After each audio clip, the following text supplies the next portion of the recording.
SkyTracker shows us what's left of the Milburn Country Club in Overland Park. Firefighters worked through the night and into the morning to put out the fire. Apparently still working on flare-ups there. Look at this image coming in from SkyTracker of what's left of this building. Seems to be gutted there. Amy Hawley is live with the story for us.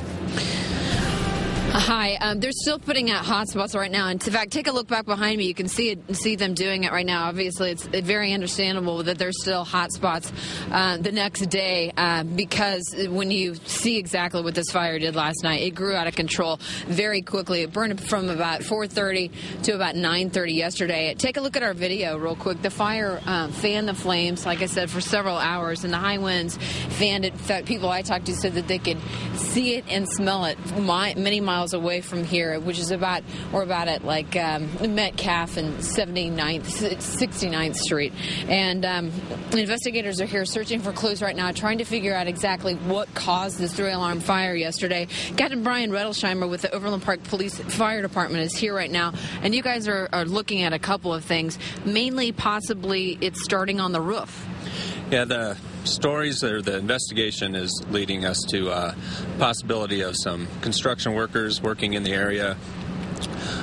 I'm unsure right now if it's the roof or the attic area, but when the crews first arrived, they did go inside and did go into the upper area of this building and encountered a bunch of fire, and eventually the fire broke through the roof and conditions deteriorated rapidly, and just the whole attic was involved and the whole roof side, and then the wind, like you mentioned, fanning the flames just added to it. The reason why firefighters actually knew about this fire was because of the club's alarm. It wasn't initiated by calls, 911 phone calls from neighbors or a golfer.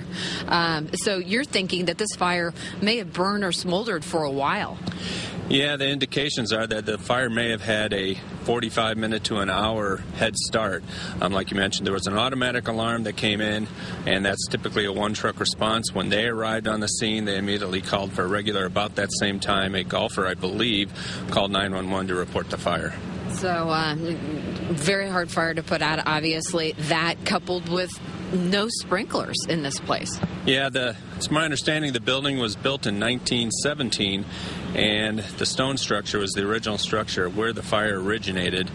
There were no sprinklers at all. It's not required to be retrofitted. That with the wind, it's a small area. We have an older water system, which worked well, but it's just very small, and so it was a challenge using the water system that we had around here. So the water system, the high winds, no sprinklers, smoldering for a while. You guys had a lot of obstacles. You did a wonderful job last night, at least containing it. And thank you very much. I appreciate you talking to us.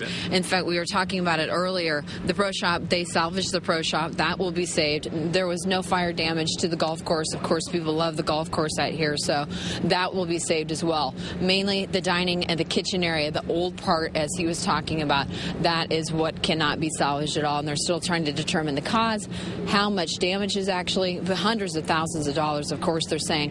And nobody was hurt, as most people are not here at country clubs on Mondays. But the real damage, of course, is not only to the structure, but to the many families who have had generations and generations of people who have been members here.